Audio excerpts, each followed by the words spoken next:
नमस्कार। मुजफ्फर रज़वी साहब ने कितना सही कहा था कि ये जब्र भी देखा है तारीख की नजरों ने, लम्हों ने खता की थी और सदियों ने सजा पाई। जी हाँ मेरी ऊर्जा के स्रोत मेरे साथियों, आज के वीडियो में मैं आपको शेख अब्दुल्ला साहब की कहानी सुनाने जा रही हूँ।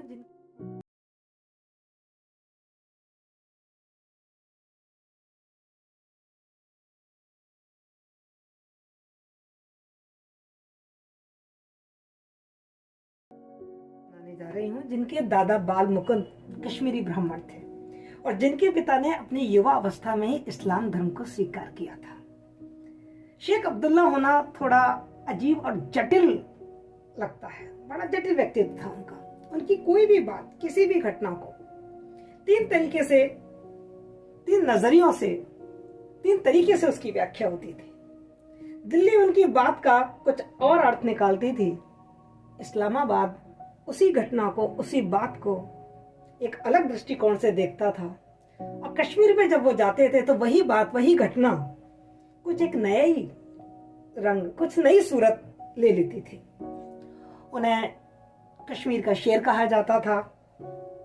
कुछ लोग कहते हैं कि यदि शेख अब्दुल्ला ना होते तो कश्मीर का भारत में विलय असंभव था। इतिहास उन्हें कश्मीर घाटी में अलगाववाद के बीज बोने वाला पुरोधा मानता है। कश्मीर के वो बड़े लोकप्रिय नेता रहे। मुस्लिमों ने उनको सर आंखों पे बिठाया। आखिर क्या थे शेख अब्दुल्ला? अब्दुल्ला खानदान से होना बिल्कुल कश्मीर में वैसा ही है जैसा हमारे भारत में नेहरू खानदान का होना। गुलामी से लेकर आजादी तक, वहां से आगे तक का सफर इन दोनों परिवारों ने सत्ता के केंद्र में रह के किया। और इनके जो नीतियां थी, इनके जो काम थे, वो हमारे युग के ऐसे हस्ताक्षर, ऐसे दस्तखत बन गए जिन्हें खारिज नहीं किया जा सकता। इनकी नीतियों ने आम आदमी की किस्मत को तय किया, उसकी धारा बदल दी।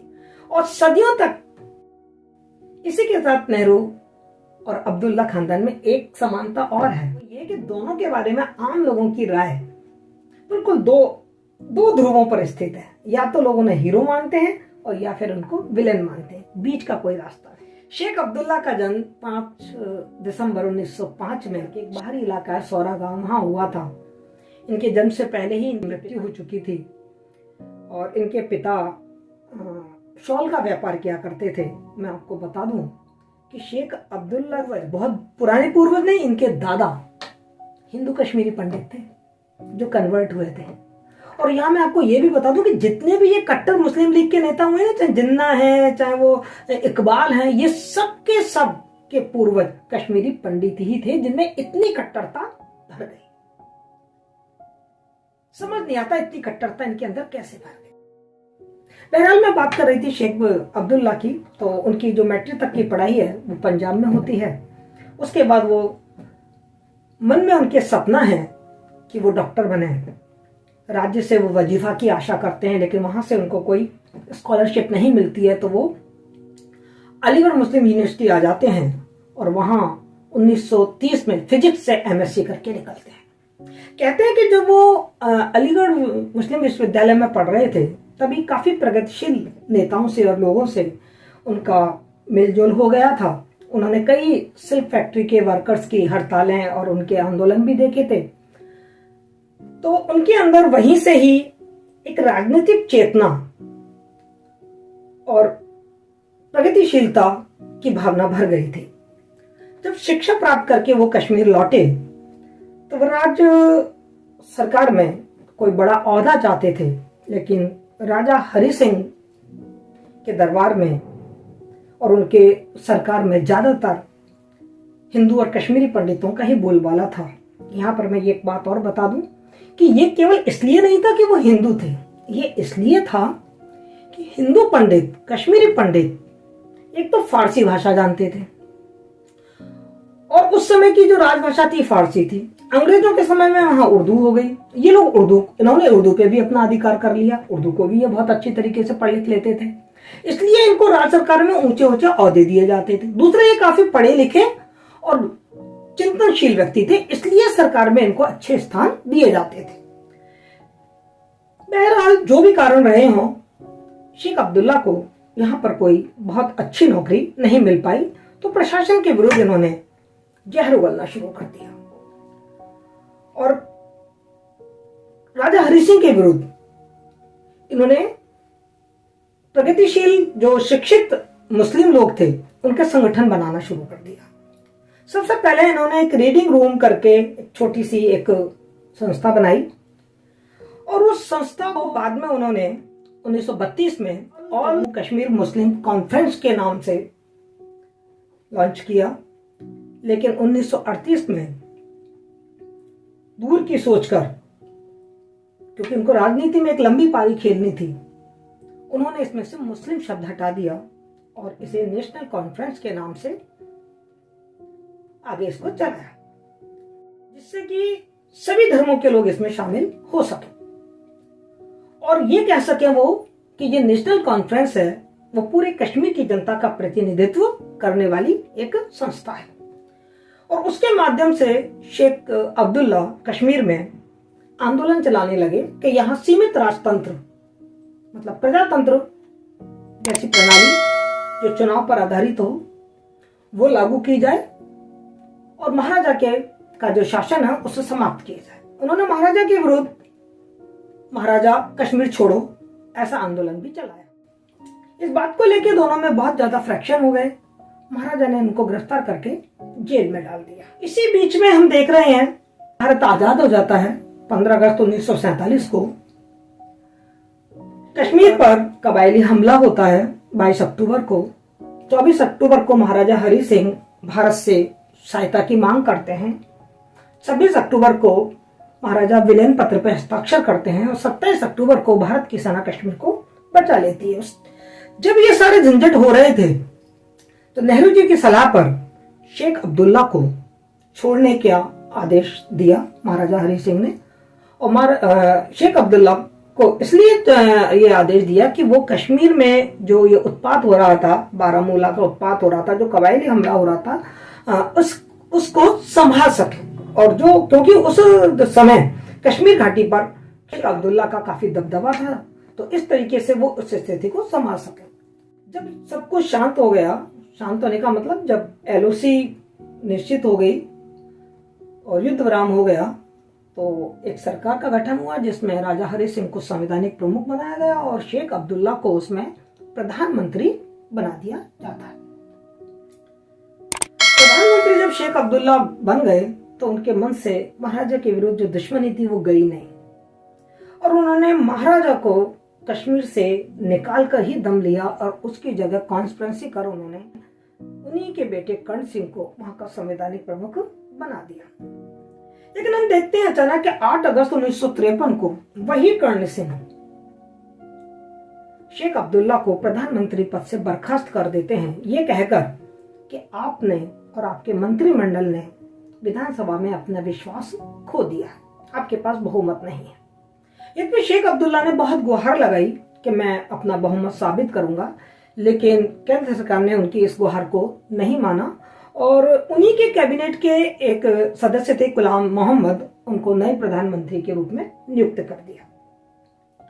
वस्तुतः इस समय एक न्यूज आई थी, एक रिपोर्ट आई। गुप्तचर ब्यूरो के तत्कालीन प्रमुख बीएन मलिक ने अपनी पुस्तक नेहरू के साथ मेरे दिन में यह रहस्योद्घाटन किया कि शेख अब्दुल्ला ने कश्मीर के विरुद्ध षड्यंत्र किया था।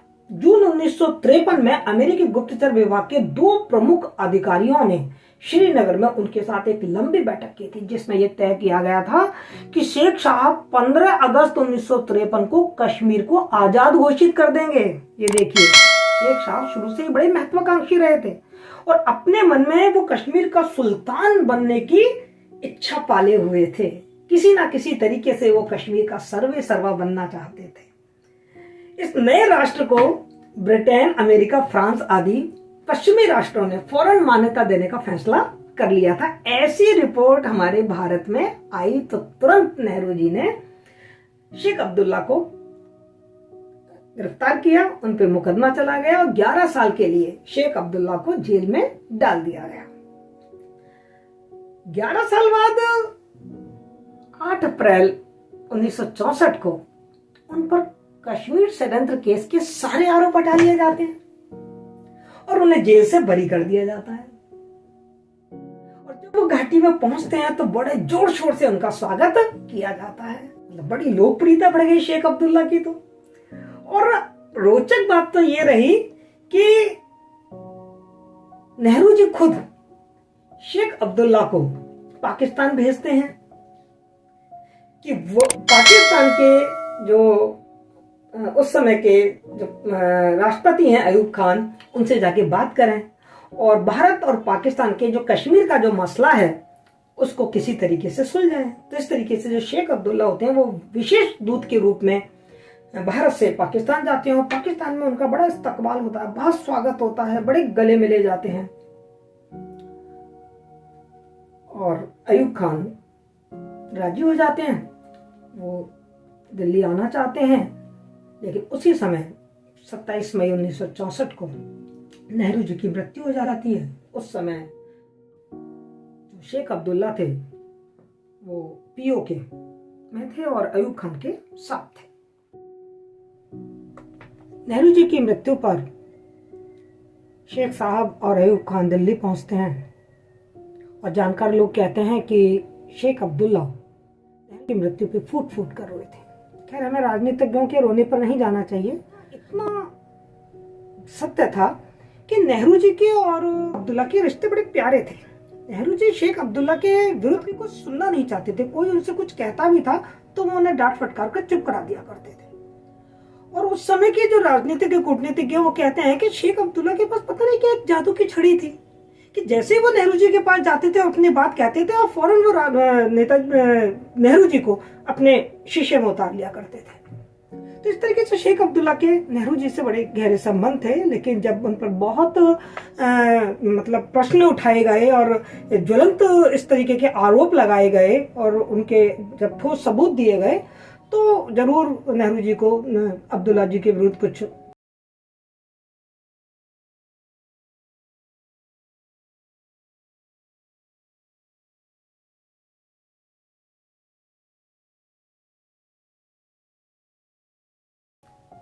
लाल बहादुर शास्त्री के समय में शेख अब्दुल्ला जाता है। इंदिरा गांधी को भी बहुत मानते थे और उन्हें इंदु बेटी कहकर पुकारा करते थे। और लाल बहादुर शास्त्री जी के बाद संविधान सुधार करके जो कश्मीर में ये प्रधानमंत्री शब्द था वो हटा दिया और जो सदर रियासत शब्द था वो हटा के और गवर्नर और मुख्यमंत्री शब्द जैसे और राज्यों में थे उस तरीके के वो राज्य उस तरीके की संवैधानिक व्यवस्था कर दी और शेख अब्दुल्ला की नजरबंदी के आदेश दे दिए। क्योंकि शेख अब्दुल्ला बार बार जनमत की मांग उठा रहे थे कि जनमत करवाया जाए, लेकिन इस सूरत में जनमत करवाना संभव नहीं था। अब बात पकड़ते थे बार बार कि नेहरू जी ने ये घोषणा की थी कि हम कश्मीर में जनमत कराएंगे, आपने जूनागढ़ में भी करवाया था तो यहां भी करवाइए। लेकिन स्थिति बदल चुकी थी क्योंकि बहुत सारे घुसपैठिए कश्मीर में आ चुके थे। अब जो कश्मीर का जनमत होता वो वास्तव में कश्मीर का तो था नहीं, क्योंकि कश्मीर छोड़ छोड़ के बहुत से लोग जो कश्मीर के मूल बाशिंदे थे वो तो कश्मीर को छोड़ के जा चुके थे और दूसरे घुसपैठिए यहाँ पर बहरूपे यहाँ आ गए थे। तो वास्तव में जो जनमत होता वो कश्मीर का जनमत तो नहीं होता। इसलिए भारत सरकार जनमत की जो उनकी मांग थी उसको नहीं मान रही थी, ठुकराती जा रही थी। इसी बात को लेकर इनमें फ्रैक्शन हो रहा था और उन्होंने शेख अब्दुल्ला को दोबारा से नजरबंद कर दिया। 1971 और 72 में जब भारत पाकिस्तान का युद्ध होता है उस समय भी शेख को कश्मीर से निर्वासित कर दिया जाता है। कुछ सोच समझ के ही किया गया होगा कि वहां कुछ और नई खुरापात पैदा ना हो जाए। जब युद्ध समाप्त हो गया उसके बाद शेख अब्दुल्ला को लगा कि जिंदगी ऐसे ही चली जाएगी, सत्ता का सुख ही नहीं भोग पाएंगे। तो उन्होंने अपने मन को बदला और इंदिरा गांधी के साथ एक समझौता किया जिसमें उन्होंने कश्मीर में जनमत संग्रह की मांग को ठुकरा दिया। और इस समझौते के बाद शेख अब्दुल्ला कश्मीर के मुख्यमंत्री बनते हैं और फिर अपने मृत्यु पर्यंत 8 सितंबर 1982 तक विवाह के मुख्यमंत्री बने रहते हैं। इस प्रकार हम देख रहे हैं कि शेख अब्दुल्ला कश्मीर के तमाम नेताओं में सबसे ज्यादा विवादित नेता रहे। कहते हैं उन्होंने अपने जिंदगी की शुरुआत, राजनीतिक जिंदगी की शुरुआत ब्रिटेन सरकार के जासूस के रूप में की थी, क्योंकि वो कश्मीर का सुल्तान बनना चाहते थे, कश्मीर की सियासत को अपने हाथ में रखना चाहते थे। एक पत्रकार है मनमोहन सिंह, उन्होंने अपनी रिपोर्ट में लिखा है कि बड़ी अजीब बात है कि जब शेख अब्दुल्ला भारत में रहते थे, दिल्ली आते थे, तो सेकुलरवादी का नकाब ओढ़ लिया करते थे, और मगर जैसे ही रियासत में कदम रखते, कश्मीर जाते, तो कट्टरवादी उनका इस्लामी चेहरा फौरन बेनकाब हो उठता। कश्मीर में उनके जो भाषण थे वो कुरान की आयतों से शुरू होते थे और कुरान की आयतों पर ही समाप्त हुआ करते थे। उनका एक एक शब्द इस्लामिक अतिवाद से भरा होता था। वास्तव में कश्मीर की रियासत को उन्होंने अपनी विरासत समझकर वहां की सियासत की, और उन्होंने राजा हरि सिंह के समय में, राजा हरि सिंह के विरोध करने के नाम पर उनके समय में ही उन्होंने वहां हिंदू विरोधी ऐसे बीज बो दिए, ऐसे जहरीले बीज बो दिए जिसकी फसल हम आज तक काट रहे हैं।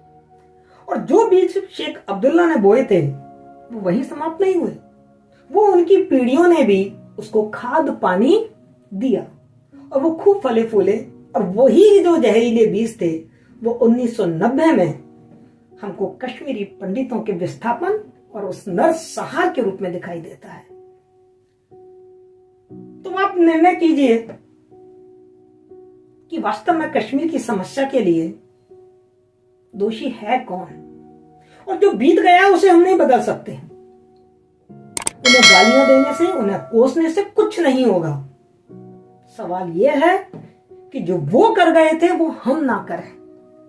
हम अब थोड़ा समझदारी का परिचय दें, खुले दिमाग से सोचें और कश्मीर की समस्या पर एक ऐसी राय कायम करें जो वास्तव में कश्मीर की समस्या का रास्ता खोले। हर विवाद से ऊपर उठकर, हर संकीर्णता से ऊपर उठकर, हिंदू और मुसलमान से ऊपर उठकर वास्तव में हम देखें कि इस कश्मीर के मूल बाशिंदे कौन थे, उन्हें क्यों निकाल दिया गया।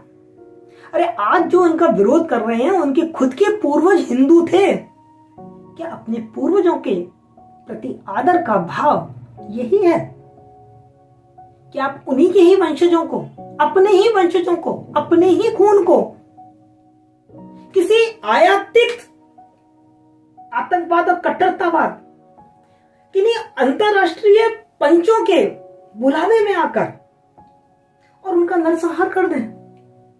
यदि कश्मीरी पंडितों का नरसंहार हो रहा है ना, तो इस खून में आपका खून भी शामिल है, क्योंकि आपके अंदर भी उन्हीं कश्मीरी पंडितों का खून शामिल है। आज बस इतना ही, शेष कभी और।